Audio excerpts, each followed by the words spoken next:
আমি প্রশাসনের কাছে বলবো এবং মোস্ট প্রবাবলি আপনারা জানতে পারবেন তার নামে একটা নারী নির্যাতন মামলা হবে। পুলিশকে বলবো কোনো ধরনের ধানাই পানাই না করে তাকে দ্রুত গ্রেফতার করবেন, এর জেলে থাকা উচিত।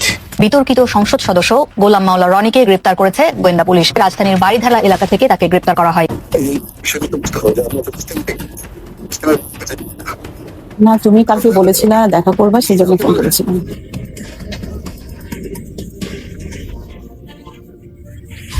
দিল্লিতে শেখ হাসিনার জন্য একটি রাজনৈতিক কার্যালয় স্থাপন করা হয়েছে। আওয়ামী লীগকে বাংলাদেশের রাজনীতিতে পুনর্বাসন করতে ভারতীয় গোয়েন্দা সংস্থা র এর পরিকল্পনার অংশ হিসাবে ওই বাঙালি সাংবাদিক ইতিমধ্যে দৌড়ঝাঁপ শুরু করে দিয়েছে। আসসালামু আলাইকুম প্রিয় দর্শক, আজকে গুরুত্বপূর্ণ ভিডিওতে আপনার স্বাগত। প্রিয় দর্শক, বর্তমানে বাংলাদেশের পরিস্থিতি এবং রাজনৈতিক শৃঙ্খলা কি, তাই আলোকে আপনার সামনে একটি গুরুত্বপূর্ণ ভিডিও নিয়ে হাজির হয়েছি।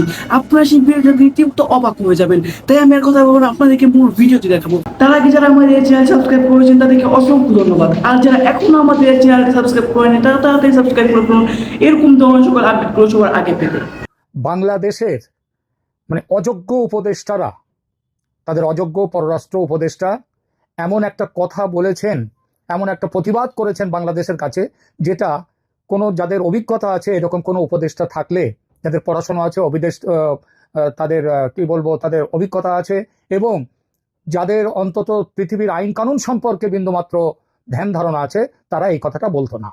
এবং বলবার পরে কি হলো, নিজেদের গালে নিজেরাই চড় খেল। বাংলাদেশের পররাষ্ট্র উপদেষ্টা তৌহিদ হোসেন সাহেবের একটি কথা আমি এখানে, তিনি যা করেছেন সেটা বলবো এখানে।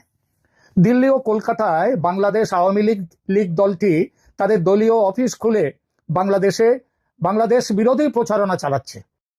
এই অভিযোগ তুলে বাংলাদেশ সরকার, বাংলাদেশের পররাষ্ট্র দপ্তর, তৌহিদ হোসেন সাহেব তিনি অনুরোধ করেছেন ভারত সরকারকে এই ধরনের কাজের বিরুদ্ধে ব্যবস্থা নিতে। ভারত সরকার যথারীতি অভিযোগ অস্বীকার করেছে। কিন্তু প্রশ্ন ওঠে, আওয়ামী লীগ দল তো বাংলাদেশে নিষিদ্ধ নয়। আওয়ামী লীগ দলকে বাংলাদেশে নিষিদ্ধ তা কিন্তু নয়, শুধু তাদের দলীয় কার্যক্রম নিষিদ্ধ করা হয়েছে। পৃথিবীর অন্য অনেক দেশে আওয়ামী লীগের অফিস আছে, সেসব দেশে আওয়ামী লীগের অফিস চলে। এসব অফিস যদি চলতে পারে, তাহলে ভারতে আওয়ামী লীগের অফিস থাকলে সেটা কেন এতটা আইন বিরুদ্ধ হবে যে তার জন্য প্রতিবাদ জানাতে এগিয়ে আসতে হবে দেশের পররাষ্ট্র উপদেষ্টাকে? তাও তার কাছে কোনো খবর নেই যে কোন জায়গায় আছে, কি আছে, কোনো পার্টিকুলার, কোনো পরিষ্কার তার কাছে সংবাদ নেই। এখন আওয়ামী লীগের বর্তমান আইনি অবস্থাটা কি? বাংলাদেশের বাইরে কি তাদের কাজকর্মে কোনো নিষেধাজ্ঞা আছে? না। এখানে আইনি অবস্থানটা কি সেটা পরে আসছে। তবে এটা লক্ষণীয় যে দলটি বিলুপ্ত হয়নি, শুধুমাত্র তাদের কার্যক্রম স্থগিত করা হয়েছে। আওয়ামী লীগের বিশ্বের বিভিন্ন দেশে তাদের শাখা আছে, যা আইনগতভাবে প্রতিষ্ঠিত এবং পরিচালিত হয়ে আসছে। যুক্তরাজ্য, ইংল্যান্ডে, যুক্তরাজ্যে ইউকে আওয়ামী লীগ লিমিটেড নামে একটি নিবন্ধিত, তাদের ওখানে ওটা রেজিস্টার্ড একটা সংস্থা। 2023 সালে প্রধানমন্ত্রী শেখ হাসিনার লন্ডন সফরের সময় ইউকে আওয়ামী লীগ তাকে স্বাগত জানিয়েছিল। তো বাংলাদেশের সরকার কি ইউকে সরকারকে লিখছে যে আপনাদের ওখানে আওয়ামী লীগ বন্ধ করে দিন? যুক্তরাষ্ট্রের কথায় আসি। যুক্তরাষ্ট্রে ইউএসএ আওয়ামী লীগ নামে একটি সংগঠন রয়েছে, যার কোনো স্থায়ী অফিস নেই, কিন্তু সদস্যদের বাড়িতে বা তাদের ব্যবসায়িক ঠিকানা ব্যবহার করে তার কার্যক্রম পরিচালনা করা হয়। কার্যক্রম পরিচালনা করা হয়, যদিও কোনো স্থায়ী অফিস নেই। এই সংস্থার বিভিন্ন রাজ্যে যুক্তরাষ্ট্রে তাদের শাখা সংগঠন আছে। শুধু ওয়াশিংটনে বা নিউ ইয়র্কে নেই, ক্যালিফোর্নিয়া আছে, Florida, Texas, new York, new jersey, এছাড়া আরো অনেক রাজ্যে আমেরিকা যুক্তরাষ্ট্রে তাদের আওয়ামী লীগের অফিস আছে। কোথায়? সেখানে কি বলেছেন? ট্রাম্প সাহেবকে বন্ধ করে দিন আওয়ামী লীগের অফিস। অস্ট্রেলিয়ার কথায় আসে। অস্ট্রেলিয়া আওয়ামী লীগ রয়েছে, যার সভাপতি ডক্টর আবুল হাসনাত মিল্টন। এই সংগঠন নিজেদের একটি সামাজিক সংস্থা হিসেবে পরিচয় দেয় এবং বাংলাদেশের ঐতিহ্য ও সংস্কৃতি সংরক্ষণের কাজ করে। বোঝা গেল? এছাড়াও আরো ইউরোপের বিভিন্ন দেশে আওয়ামী লীগের অফিস আছে। সব জায়গায় আমি যাচ্ছি না, সময় কুলোবে না। আইনি বিশ্লেষণ, আন্তর্জাতিক আইন কি বলে? আন্তর্জাতিক আইনে একটি রাজনৈতিক দলের বিদেশে অফিস থাকা বা সেই অফিসে কার্যক্রম পরিচালনা করা কোনো অবৈধ কাজ নয়, যদি না সেই দেশের, যে দেশে অফিসটা আছে সেই দেশের স্থায়ী আইন যদি তারা না ভাঙে, তাহলে তাদের কোনো কাজ অবৈধ নয়। রাজনৈতিক দলগুলোর সংগঠনের স্বাধীনতা আন্তর্জাতিক মানবাধিকার আইনের অংশ। এটা কেউ মহাপণ্ডিত ইউনুস আর তার চামচা কিংবা তার দলের ওই যে তৌহিদ হোসেন এরা কি জানেন না? কেন তিব্বত থেকে দালাই লামা আসবার পর ভারত শুধু তাকে এবং কয়েক লক্ষ তিব্বতীকে আশ্রয় দেয়নি, শুধু আশ্রয় দেয়নি, তাদেরকে এখানে সরকার পর্যন্ত গঠন করতে দিয়েছে। এই বাংলাদেশ যখন স্বাধীন হয়েছিল, তখন স্বাধীন বাংলাদেশ সরকার প্রতিষ্ঠিত হয়েছিল এই ভারতেই। এসবগুলো ইউনুস জানেন না, তৌহিদ হোসেনরা জানেন না?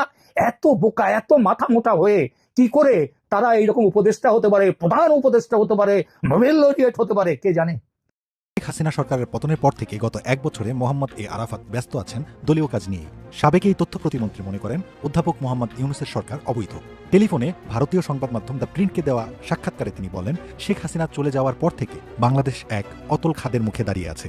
আমার একটাই লক্ষ্য, বাংলাদেশে আবার সবকিছু ঠিক করা। আরাফাত বর্তমানে রাজনৈতিক কর্মসূচির পরিকল্পনা এবং নির্বাচনে থাকা আওয়ামী লীগের জ্যেষ্ঠ নেতা ও তৃণমূল কর্মীদের সঙ্গে প্রতিদিন যোগাযোগ রাখছেন। আওয়ামী লীগের যেসব নেতা ভারতে চলে গেছেন তাদের একজন আরাফাত। গত এক বছর ধরে সাবেক মন্ত্রী এবং আওয়ামী লীগ, যুবলীগ আর নিষিদ্ধ ঘোষিত ছাত্রলীগের শীর্ষ ও মধ্য পর্যায়ের 1300 এর মতো নেতাকর্মী ভারত ও বিশ্বের অন্যান্য জায়গায় নির্বাচনে আছেন। নাম প্রকাশ না করার শর্তে দলটির কেন্দ্রীয় কমিটির এক সাবেক সদস্য বলেছেন, শুধু আওয়ামী লীগের নেতাকর্মীরাই নন, নির্বাচনে গেছেন সাংবাদিক, নাগরিক সমাজের কর্মী, সেনাবাহিনীর কর্মকর্তা, আইন প্রয়োগকারী সংস্থার কর্মকর্তা ও কূটনীতিকেরাও।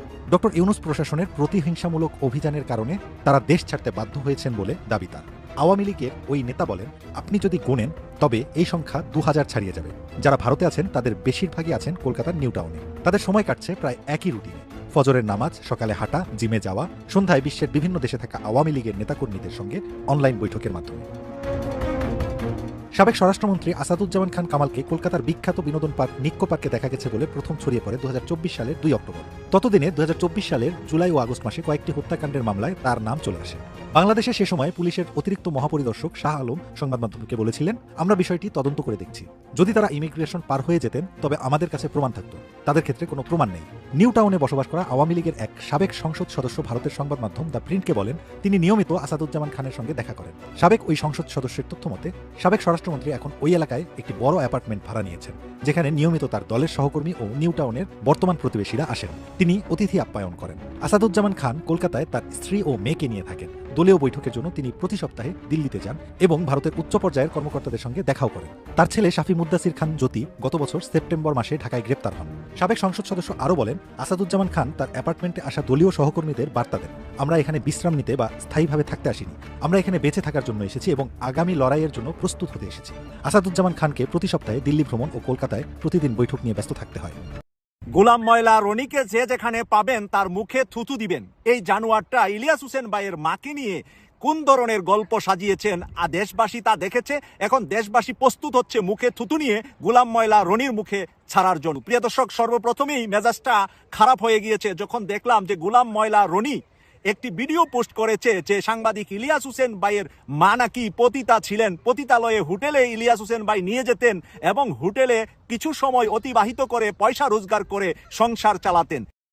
এর আগে ইলিয়াস হোসেন ভাইয়ের মা নাকি ওই যে লুচুইন আছে না, যেগুলা চুলা গরম পাতিলা ধরার জন্য ব্যবহার করে আমাদের দেশের কিছু ভাইয়েরা গুলিস্তানে বিভিন্ন শহরে গ্রামে হেঁটে হেঁটে বিক্রি করে, সেগুলা নাকি ওনার মা বিক্রি করতেন। আর ইলিয়াস ভাইয়ের বাপ নাকি গামছা বিক্রি করতেন। আমার কথা হলো, ইলিয়াস ভাইয়ের মা কি লুচুন বিক্রি করতেন আর ওনার বাবা গামছা বিক্রি করতেন, এটা পবিত্র ব্যবসা। এতে আমি সেলুট অগ্রিম জানাই যদি এটা সত্য হতো, কিন্তু এটা সত্য নয়, পুরাটাই একটা মিথ্যা বানুয়াট গল্প বানিয়েছে এই জানোয়ার ইলিয়াস হোসেন ভাইয়ের মাকে নিয়ে এই গোলাম ময়লা রনি। এই গোলাম ময়লা রনিকে এবার শাস্তা করাটা দেশবাসীর জন্য দায়িত্ব, কারণ সে দেশের ভিতরে যখনই ডক্টর মোহাম্মদ ইউনূস এসেছে তারপরে আরেকটা গেঞ্জাম, আরেকটা ঝামেলা বাজানোর জন্য সে একের পর এক ফন্দি ফিকির করে যাচ্ছে। তার সাথে আরো 10-12টা শয়তান আছে, সাংবাদিক নামের কুলাঙ্গার আছে। ওই কুলাঙ্গার গুলা তাকে ফুসকাইয়া দেয় এবং সে নিজে তার দুর্নীতি, তার অপরাধ দমন করার জন্য, লুকানোর জন্য, আর কিছুদিন যদি অন্তর্বর্তীকালীন সরকার ক্ষমতায় থাকে তাহলে তাকেও কিন্তু লাল দলানের ভাত খেতে হতে পারে। সেই জায়গা থেকে সে চাচ্ছে যে অন্তর্বর্তীকালীন সরকারের এই সুযোগে সে কোনো রকম একটা ঝামেলা বাজিয়ে আবার তার মা হাসিনাকে দিল্লি থেকে ফেরত আনার জন্য, দিল্লি থেকে হাসিনাকে ফেরত আনার জন্য 10 জন মানুষ যদি বাংলাদেশে চেষ্টা করে থাকে, এর মাঝে একটি শয়তান হলো গোলাম ময়লা রনি। এবং রনির সাথে দেখবেন আরো কিছু সাংবাদিক কুলাঙ্গার আছে যেগুলা তাল মিলিয়ে সবসময় কথা বলে। এগুলা সাংবাদিক নয়, এগুলা হলো সাংবাদিকতার গুলামি করা। এরার কাজটা হলো দেশে একটার পর একটা প্রাচুর্য বানাবে, তারা ওই হোটেল বানাবে, রিসর্ট বানাবে, এই সাংবাদিকতা করে প্লট নিবে, বিভিন্ন সুযোগ সুবিধা নিয়ে এদের চরিত্র বিক্রি করাটাই এদের সাংবাদিকতার মূল পেশা। এরা সাংবাদিকতার মূল পেশা কিছু বুদ্ধিজীবী সাজবে আর হাসিনার মতন স্বৈরাচারকে দীর্ঘদিন জীবিত রাখার জন্য, বাঁচিয়ে রাখার জন্য চেষ্টা করে যাবে। আমরা জানতে পেরেছি যে ইলিয়াস হোসেন ভাই ইতিমধ্যে প্রিপারেশন নিয়েছে এই গোলাম ময়লা রনিকে উলঙ্গ করার জন্য। আমি অপেক্ষায় আছি। নির্বাচন অনুষ্ঠানে সরকার দৃঢ় প্রতিজ্ঞ, সকল কিছুই আমাদের যত স্টেপস আছে সকল কিছু আমরা মাথার মধ্যে এটাই রাখছি যে ফেব্রুয়ারিতে নির্বাচন, আমরা ফেব্রুয়ারিতে চলে যাব। যাদের রিয়াল এক্সপায়ারিজ আছে আমাদের অর্থমন্ত্রী, পরিকল্পনা মন্ত্রী, আমাদের ক্যাবিনেট সেক্রেটারি, ওনাদের থেকে আমরা শুনেছি। আমাদের কেউ কেউ এই প্রসঙ্গগুলো তুলেছে যে কিছু কিছু ক্ষেত্রে আমরা দুর্নীতির কথা সবসময় বলতাম, যেমন আপনার জমি অধিগ্রহণ নিয়ে দুর্নীতি, জমি অধিগ্রহণ করার সময় যে এত বেশি দাম বৃদ্ধি করে দেখায় যেন প্রকল্প ব্যয় বেড়ে যায়, তারপর আপনার পিডব্লিউডির জিনিসপত্রের দাম অনেক বাড়িয়ে বিক্রি করে, বালিশকাণ্ড আপনাদের মনে আছে। এই সমস্ত বিষয়ে পদক্ষেপ যেন নেওয়া হয়, এগুলি আলোচনা হচ্ছে। আলোচনা 2টা পর্যন্ত চলবে। আমি একটু আমার মন্ত্রণালয়ের জরুরি কাজ আছে, চলে যাচ্ছে। দুর্নীতির বিষয়টা নিয়ে আপনারা কাজ করছেন এক বছর, প্রথম থেকে আপনাদের প্রকল্প সোচ্চার এই দুর্নীতির বিষয় নিয়ে আপনারা প্রকল্পের দুর্নীতি, আমাদের প্রকল্পের দুর্নীতির ব্যাপারে ধরেন আমি যে এই জিনিসগুলো ভালো বুঝি না, এগুলি তো পরিকল্পনা কমিশন আছে, পরিকল্পনা মন্ত্রণালয় আছে, আমাদের অর্থ মন্ত্রণালয় আছে, ওনারা দেখছেন। আমাদের যারা সিনিয়র সচিবরা আছেন ওনারা দেখছেন। আমাদের যেটা করার কথা যে দুর্নীতি দমন কমিশন সংক্রান্ত যে আমাদের যে কমিশন ছিল, সংস্কার কমিশন ছিল, এই কমিশন যে প্রস্তাবগুলো দিয়েছিল এই প্রস্তাবগুলোর আলোকে আমরা খুব দ্রুত এই দুর্নীতি কমিশনের প্রস্তাবগুলো খুব দ্রুত আইনগত পরিবর্তনগুলো করব। আপনাদের একটা শুধু অগ্রগতি জানাতে পারি যে আমাদের এই আইনগুলোর কাজ, সংস্কারমূলক কাজ দ্রুততর করার জন্য আমরা যে ব্যারিস্টার তানিম শাওন আছে, ডক্টর কামাল হোসেন ফার্মের পার্টনার, উনি একদম বিনা বেতনে অবৈতনিকভাবে আমাদের এখানে প্রিয় দর্শক, আপনারা সেই ভিডিও দেখেন, সেই ভিডিওটি নিয়ে আপনার কি মতামত অবশ্যই কমেন্ট বক্সে জানাবেন। আর এরকম ধরনের সকল আপডেটগুলো সবার আগে পেতে আমাদের এই চ্যানেলটি সাবস্ক্রাইব করে রাখবেন।